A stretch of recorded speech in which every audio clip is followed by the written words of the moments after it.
안녕하세요. 노트북 리뷰는 다나와 노리다의 택군입니다. 여러분, 이번 노리다에서는 정말 엄청난 제품을 가져왔다고 자신있게 말씀드릴 수 있을 것 같습니다. 그동안 하이엔드 모바일 프로세서가 탑재된 노트북은 여러 소개해봤지만 이번 노트북만큼 압도적이고 데스크톱 하이엔드 프로세서와도 어깨를 나란히 할 수 있는 건 아마 노리다 역사상으로 봐도 많지 않았던 일이라고 생각합니다. 바로 MSI 크로스에어 16맥스 HX E2WGXK-U9 플러스 QHD 플러스 OLED라는 제품이 오늘의 주인공인데요. 인텔 코어 울트라 9 290HX 플러스는 이번 노트북에 탑재된 프로세서인데 패스마크 점수를 보면 모바일 프로세서 중 역대 두 번째로 6만 스코어에 진입해 있고 데스크톱 프로세서 인텔 i9 14900KS보다도 높은 위치에 있는 게 정말 미쳤습니다. 맨날 말로만 이번 노트북은 데스크톱을 대체할 만합니다가 아니라 진짜로 대체할 수 있겠다 싶은 제품은 인텔 코어 울트라 9 290HX 플러스 탑재로 업그레이드된 MSI 크로스에어 16맥스 HX 시리즈가 정답이라고 생각됩니다. 이따가 보여드릴 벤치 점수를 보면 충분히 수긍할 만하겠습니다. 특히 이번 제품은 단순히 CPU만 강력한 게 아니라 RTX 5070 그래픽카드와 QHD 플러스 OLED 디스플레이까지 탑재해서 작업과 게이밍을 모두 만족시키는 하이엔드 구성이라는 점도 눈여겨봐야 합니다. VRAM도 8GB에서 12GB로 업그레이드돼서 기존보다 AAA급 게임을 고해상도에서 쾌적하게 즐길 수 있는 것 또한 이번 노트북의 장점입니다. 그럼 지금부터 자세한 리뷰를 시작해보겠습니다.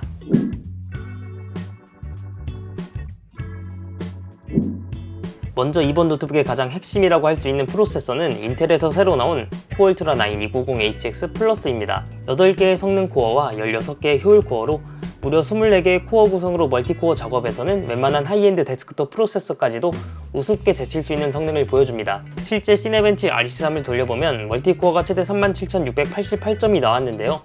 AMD 라이젠 9 8940HX 같은 하이엔드 프로세서보다도 10% 이상 높았습니다.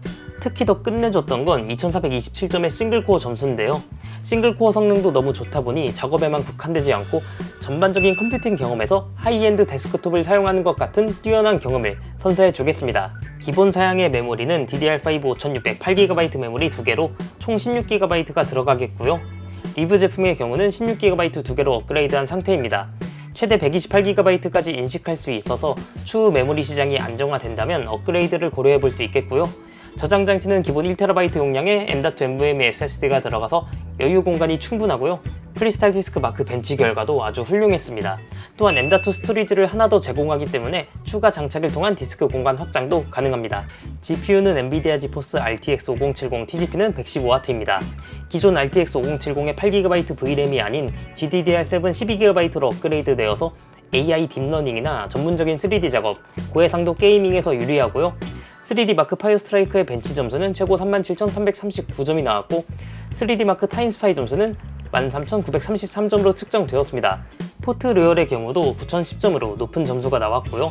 RTX 4070 TGP 140W와 비교해도 최대 19%까지 성능이 높은 아주 훌륭한 게이밍 퍼포먼스를 보여주었습니다. AI 성능을 측정하는 긱벤치 AI는 영상과 같은 결과가 나왔고요. 엔비디아 RTX 5070의 경우는 스펙상 798톱스의 AI 연산 성능을 보여주기 때문에 GPU를 활용한 벤치 점수에서 엄청 높은 점수가 나왔습니다. 디스플레이 역시 최상급 사양으로 작업이나 게이밍에서 뛰어난 만족감을 느낄 수 있었고요. 요즘 수요가 높은 16대 CPU의 2560x 1600 해상도 16인치 모니터가 탑재되었고 165Hz 고주사율과 OLED 패널 조합으로 게이밍과 콘텐츠 소비는 물론 크리에이티브 작업까지도 모두 만족스러운 스펙을 보여줍니다. 그리고 정말 만족했던 부분은 DCI-P3 100%의 색 지원율과 무려 500니트의 밝은 화면이었는데요. 창가 자리같이 밝은 환경에서도 시인성이 좋아서 정말 만족감이 컸습니다. 윈도우는 포함되지 않은 프리도스 제품이고요. 가격은 약 340만원대의 다나 최저가 가격으로 형성되어 있습니다.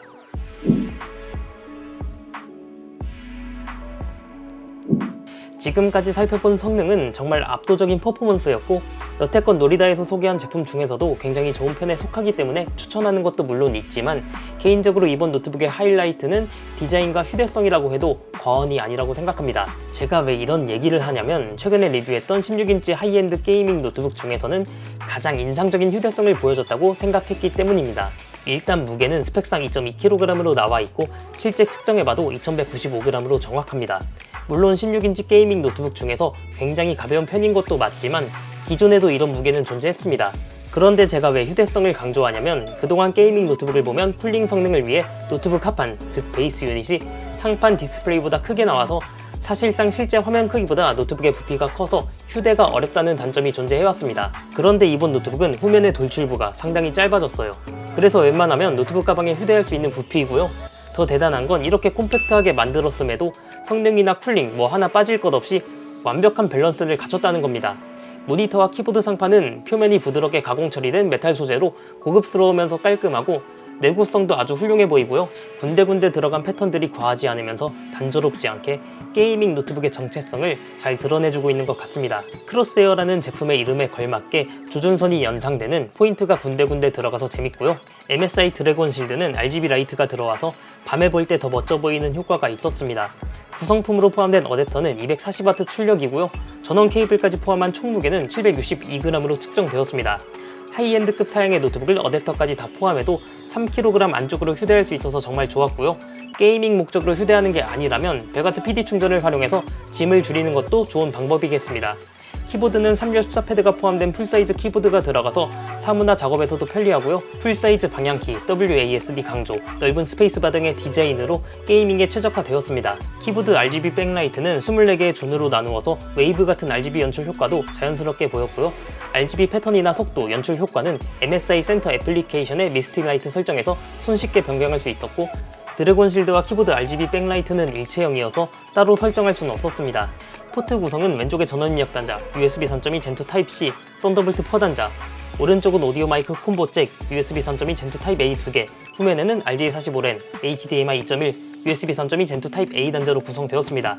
왼쪽에 USB 3.2 젠2 타입 C와 썬더볼트 4 단자를 통해 HDMI 단자 말고도 모니터를 2대 더 추가로 연결할 수 있고요.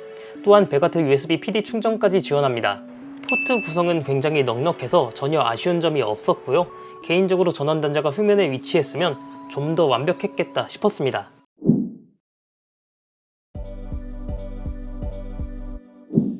오버워치2는 2560x 1600 해상도, 그래픽 렌더링 스케일 100으로 설정했고 최상 프리셋에서 최저 82, 최고 161, 평균 118프레임.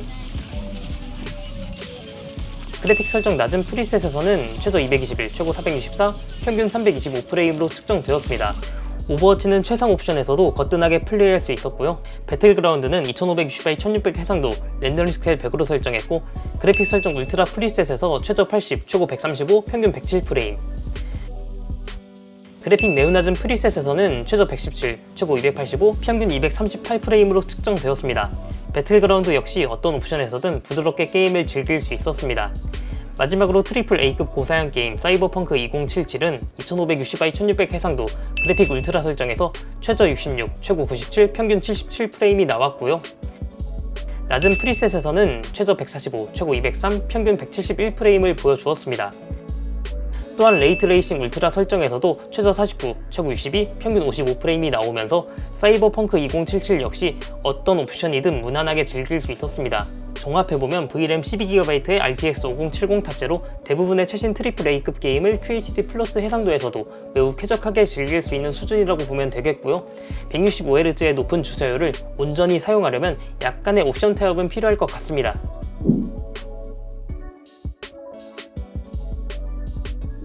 컴팩트한 사이즈의 현존 모바일 최고 사양 중 하나인 프로세서와 좋은 GPU가 탑재된 만큼 발열은 다소 걱정되었으나 배틀그라운드 게임 중 프로세서의 온도는 평균 87도씨 전후로 생각보다 나쁘지 않았고요. 장시간 게임을 지속해도 발열로 인한 스로틀링 성능 저하 현상은 전혀 나오지 않았습니다. 키보드 상판, 노트북 하판, 모니터 전면, 후면을 영상처럼 구역을 나눠서 온도를 측정해봤는데 아무런 작업을 하지 않는 아이들 상태에서는 이와 같은 결과가 나왔고 게임 중 풀로드 상태에서는 이렇게 나왔습니다. 콤팩트한 크기 때문인지 키보드 상단으로 느껴지는 발열이 다소 있는 편이었지만 앞서 살펴본 장점들이 너무나도 크기 때문에 이 정도는 감수할 만했습니다. 소음 측정에서 정말 깜짝 놀랄 만한 결과가 나왔는데요. 소음은 키보드에서 5cm 정도 높이에서 측정했고 아이들 상태에서 30에서 32dB로 측정되었고 사이버펑크 2077 게임 중에는 48에서 50dB 정도로 측정되었습니다. 비슷한 사양의 노트북을 측정했을 당시 62dB 정도가 나왔고 일반 사무용 노트북도 게이밍 환경에서는 50dB 이상도 나오는 걸 생각해보면 진짜 미친 정숙함을 보여주었는데요. 사실 놀랍지도 않은 게 이미 측정 전부터 게임을 할 때 이 노트북 왜 이렇게 조용할까라는 생각이 여러 번 들었습니다.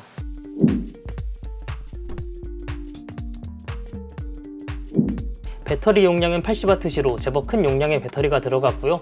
사용시간 테스트로 배터리가 95% 남은 상태에서 화면 밝기 80%, 사운드 크기 10, 넷플릭스 영화를 약 5시간 30분 동안 시청해보았는데 84%의 배터리를 사용해서 11%가 남았습니다. 동영상 시청 시 화면 밝기에 따라 배터리 모드로 6시간 이상도 충분히 사용할 수 있겠고요. 고사양 게이밍 노트북치고 좋은 사용 시간을 보여주는 것 같습니다. 여기까지 MSI 크로스웨어 16 맥스, HX, E2W GXK-U9 플러스, QHD 플러스 OLED 노트북을 살펴보았는데요. 이 노트북은 진짜 데스크톱을 대체할 수 있는 게이밍 노트북이라고 말씀드리고 싶습니다. 사실 그동안 수많은 고성능 게이밍 노트북들을 리뷰하면서 데스크톱 대체를 이야기해왔지만 성능이 조금은 아쉽거나 소음, 휴대성 등에서 한 가지 이상은 타협해야 하는 경우가 많았는데요. 하지만 이번 MSI 크로스웨어 16 맥스 HX는 코어 울트라 9 290 HX 플러스가 보여주는 압도적인 CPU 성능으로 웬만한 하이엔드 데스크톱 수준에 근접했고 RTX 5070 12GB 그래픽 카드는 최신 트리플 A급 게임과 전문 작업까지 충분히 소화할 수 있는 퍼포먼스를 보여주었습니다. 여기에 QHD 플러스 OLED 디스플레이, 기대 이상으로 뛰어난 휴대성, 그리고 상상도 못한 정숙한 쿨링 성능까지 더해지면서 단순히 벤치마크 숫자 놀이가 아닌 실제 사용 경험까지 만족스러운 노트북이라는 점에서 높은 점수를 주고 싶습니다. 물론 300만원이 넘는 가격은 부담스럽게 느껴질 수 있습니다. 그러나 요즘 부품 가격이 올라서 전체적으로 가격대가 올라간 것은 어쩔 수 없는 현상이고 이럴 때일수록 장기간 사용할 수 있고 데스크톱도 완전히 대체 가능한 하이엔드 노트북을 충분히 고려해 볼 만하지 않을까 생각됩니다. 여기까지 노트북 리뷰는 다나와 누리다의 택군이었습니다. 감사합니다.